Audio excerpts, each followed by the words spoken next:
క్రీస్తు విరోధి ఏ దేశం నుంచి వస్తాడు? ఏ దేశం నుంచి వస్తాడు? ఎక్కడి నుండి వస్తాడు? ఎక్కడి నుండి వస్తాడో తెలుసా? మీకా గ్రంథము 5వ అధ్యాయము 5వ వచనం. ఆయన సమాధానమునకు కారకుడగును. అష్షూరు మన దేశంలో చొరబడి మన నగరులలో ప్రవేశింపగా వారిని ఎదిరించుటకు మేము 7 గొర్రెల కాపరులను 80 ప్రధానులను నియమింతుము. 6వ వచనం. వారు అష్షూరు దేశమును దాని గుమ్మముల వరకు నిమ్రోదు దేశమును ఖడ్గము చేత మేపుదురు. అష్షూరీయులు మన దేశంలో చొరబడి మన సరిహద్దులలో ప్రవేశించినప్పుడు ఆయన ఈలాగున మనలను రక్షించును అని రాయబడింది. ఈ మీకా గ్రంథం 5వ అధ్యాయం 5, 6 వచనాల్లో 2 దేశాల పేర్లు మీరు వింటున్నారు. ఒకటి అష్షూరు దేశము, 2 నిమ్రోదు దేశం. అష్షూరు, నిమ్రోదు. మనం ఇందాక చెప్పాను కదా, అష్షూరు ఒకప్పుడు ఇశ్రాయేలీల్ని పరిపాలించింది, హింసించింది అని. నిమ్రోదు అనేవాడు పాత నిబంధనలో క్రీస్తు విరోధి. కొత్త నిబంధనలో క్రీస్తు విరోధి ఎవరంటే యాంటీ క్రైస్ట్, క్రీస్తు విరోధి. నిమ్రోదు దేశము, అష్షూరు దేశము అంటే ఏంటో తెలుసా? నిమ్రోదు అనేవాడు, వీడు ఆదికాండం 10వ అధ్యాయము 11వ అధ్యాయంలో వాడు ఒక ప్లెయిన్ ల్యాండ్ని చూశాడు. ప్లెయిన్ ల్యాండ్, షీనారు అనే ప్రాంతంను చూశాడు. అక్కడ బాబేల్ను కట్టాడు, అషూర్ని కట్టాడు. ఈ ప్రాంతం అంతా కట్టిన వాడు అతనే. ఒకప్పుడు అషూరు ప్రాంతం అంటే, ఇప్పుడు అషూర్ అంటే ఎవరికి తెలియదు. ఈ మీకా గ్రంథం రాసేటప్పుడు, యెషయా గ్రంథం రాసేటప్పుడు అప్పుడు అషూర్ అనే దేశం భూమి మీద ఉంది. ఇప్పుడు అషూర్ అనే దేశం భూమి మీద లేదు.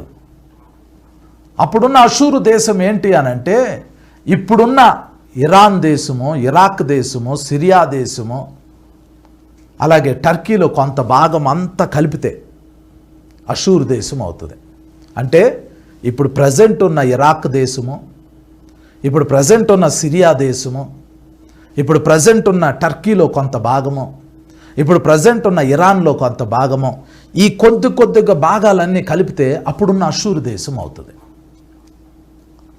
క్రీస్తు విరోధి అనేవాడు ఈ ప్రాంతంలో నుండే రాబోతున్నాడు. చాలామంది ఏం చెప్తారు అని అంటే, సిరియా నుండే క్రీస్తు విరోధి వస్తాడు అని. సిరియా నుండి ఎందుకు వస్తాడు? దానికి ఒక స్థిరమైన స్టాండర్డ్ ప్రాఫెసీ ఉంది. ప్రవచనం ఏంటో తెలుసా?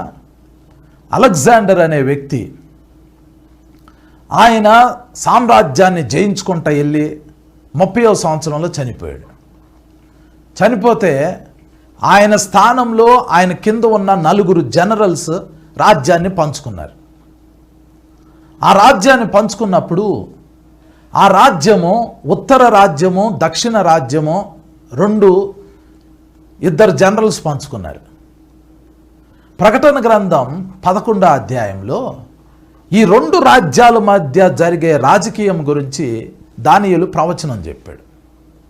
దానియేలు గ్రంథం 11వ అధ్యాయంలో, దానియేలు గ్రంథం 11వ అధ్యాయంలో 40వ వచనంలో, దానియేలు గ్రంథం 11వ అధ్యాయము 40వ వచనంలో దానియేలు చెప్తాడు, అంత్యకాలమందు దక్షిణ దేశపు రాజు, దక్షిణ దేశం అంటే ఈజిప్ట్, దక్షిణ దేశపు రాజు అతనితో యుద్ధము చేయను. మరియు ఉత్తర దేశపు రాజు రథములను, గుర్రపు రౌతులను, అనేకమైన ఓడలను సమకూర్చుకొని తుఫాను వలె అతని మీద పడి దేశముల మీదుగా ప్రవాహం వలె వెళ్ళును. 41వ వచనం. అతడు ఆనంద దేశమున, ఆనంద దేశమున అంటే యెరూషలేము, ఇశ్రాయేలు, అతడు ఆనంద దేశమున ప్రవేశించుట వలన అనేకులు కూలుదురు, కానీ ఏదోమీయులను, మోయాబీయులను, అమ్మోనీయులలో ముఖ్యులను అతని చేతి నుండి తప్పించుకొనిదరు అని రాయబడింది. అంటే ఉత్తర దేశము, ఉత్తర దేశం నుండి ఒక రాజు వస్తాడు.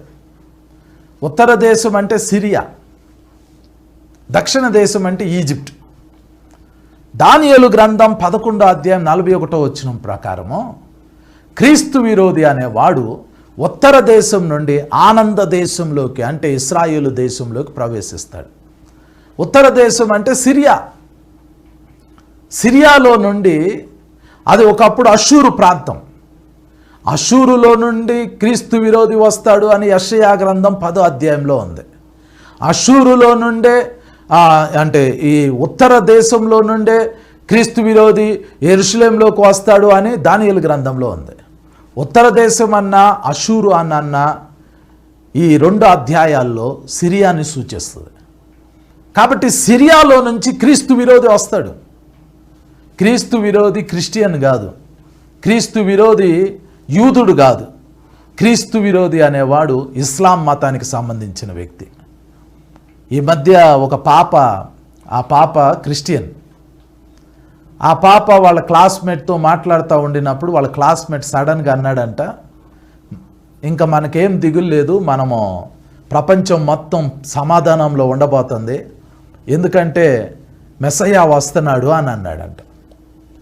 ఆ మాట పలికింది ఒక క్రైస్తవుడు కాదు, అతడు ఒక ఇస్లాం మతానికి సంబంధించిన వ్యక్తి. ఇస్లాం మతంలో వాళ్ళు కూడా ఏం నమ్ముతారంటే క్రీస్తు వస్తాడు అని నమ్ముతారు, క్రీస్తు రాబోతున్నాడు అని నమ్ముతున్నారు. కానీ వాళ్ళు నమ్మే క్రీస్తు ఎవరంటే క్రీస్తు విరోధి, యాంటీ క్రైస్ట్ని వాళ్ళు నమ్ముతున్నారు. ఇస్లాం మత గ్రంథాలు హదీత్ అనే గ్రంథంలో క్రీస్తు విరోధి గురించి రాయబడి ఉంది. క్రీస్తు విరోధిని ఇస్లాం మతస్థులు నమ్ముతున్నారు, మెస్సయ్యాగా నమ్ముతారు. సో కాబట్టి అతడు వస్తాడు, క్రీస్తు విరోధి వస్తాడు. వాడు ఇస్లాం మతంలో నుంచి వస్తాడు, ఇశ్రాయేలీల దగ్గరికి వస్తాడు. వాడు ఇశ్రాయేలీల దగ్గరికి రావటానికి వాడికి ప్రపంచ దేశాల పవర్ అవసరం. కాబట్టి వాడు ఏం చేస్తాడంటే ఈ 10 రాజ్యాల దగ్గరికి వెళ్తాడు. వాడు వెళ్ళిన తర్వాత ఆ 10 రాజ్యాల్లో 7 రాజ్యాలు అతనికి సపోర్ట్ ఇవ్వటానికి ముందుకు వస్తాయి. కానీ 3 రాజ్యాలు వాడికి సపోర్ట్ ఇవ్వవు, వ్యతిరేకిస్తాయి. అప్పుడు ఆ 3 రాజ్యాలు ఆ కూటమిలో నుంచి బయటికి వెళ్ళిపోతాయి. అప్పుడు 8వ వాడుగా క్రీస్తు విరోధి అందులోకి వస్తాడు. 8వ వాడుగా వాడు ఆ 7 రాజులతో ఉంటాడు. ఇప్పుడు ఆ వచనం మళ్ళీ చదువుదాం. ప్రకటన గ్రంథం 17వ అధ్యాయము 11వ వచనం. ఉండినదియు ఇప్పుడు లేనిదియునైన ఈ క్రూర మృగము ఆ 7 పాటు ఒకడునై ఉండి తానే 8వ రాజగుచు నాశనమునకు పోవును.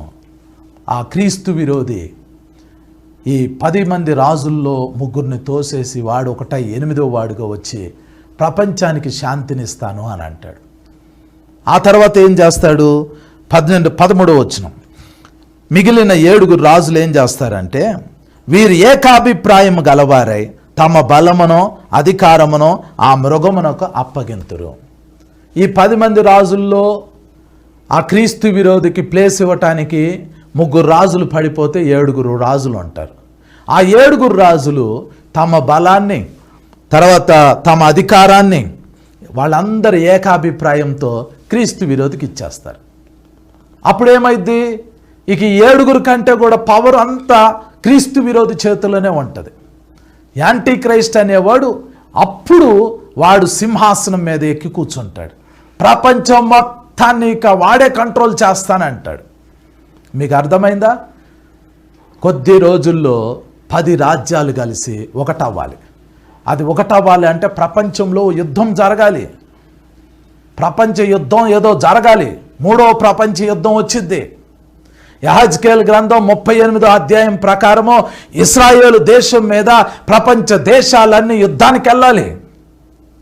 ఏమో ఎవరికి తెలుసు, ఇప్పుడు జరుగుతున్న యుద్ధం ఇక ఆగకపోవచ్చు.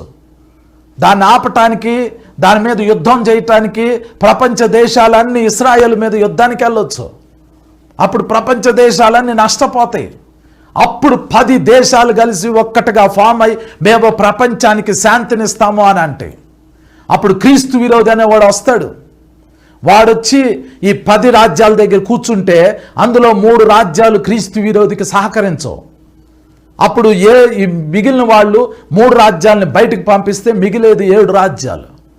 ఈ 7 రాజ్యాలు ఏకాభిప్రాయంలోకి వచ్చేసి క్రీస్తు విరోధికి తమ బలాన్ని, తమ అధికారాన్ని ఇచ్చి ఆ ప్రపంచ సింహాసనం మీద కూర్చోబెడతారు. అప్పుడు క్రీస్తు విరోధి 1 and only సింగిల్ లీడర్గా ఉంటాడు. ఇక ప్రపంచం మొత్తం ఆటోమేటిక్గా వాడి కంట్రోల్లోకి వెళ్ళిపోతుంది. వాడు ఇశ్రాయేలీల దగ్గరికి వెళ్తాడు. ఎందుకు వెళ్తాడు? యెహెజ్కేలు గ్రంథం 38వ అధ్యాయంలో ప్రపంచ దేశాలన్నీ ఇశ్రాయేలు దేశం మీద యుద్ధానికి వెళ్ళినాయి, అవన్నీ ఓడిపోయినాయి. ఇశ్రాయేలీని దేవుడు అద్భుత రీతిగా కాపాడుతాడు. ఆ ప్రవచనం నెరవేరిన తర్వాత ఇశ్రాయేలీలు ప్రపంచంలో ఒక స్పెషల్ పీపుల్గా కనబడతారు. అలాంటి వాళ్ళ మీదకి వెంటనే యుద్ధానికి వెళ్ళడు క్రీస్తు విరోధి.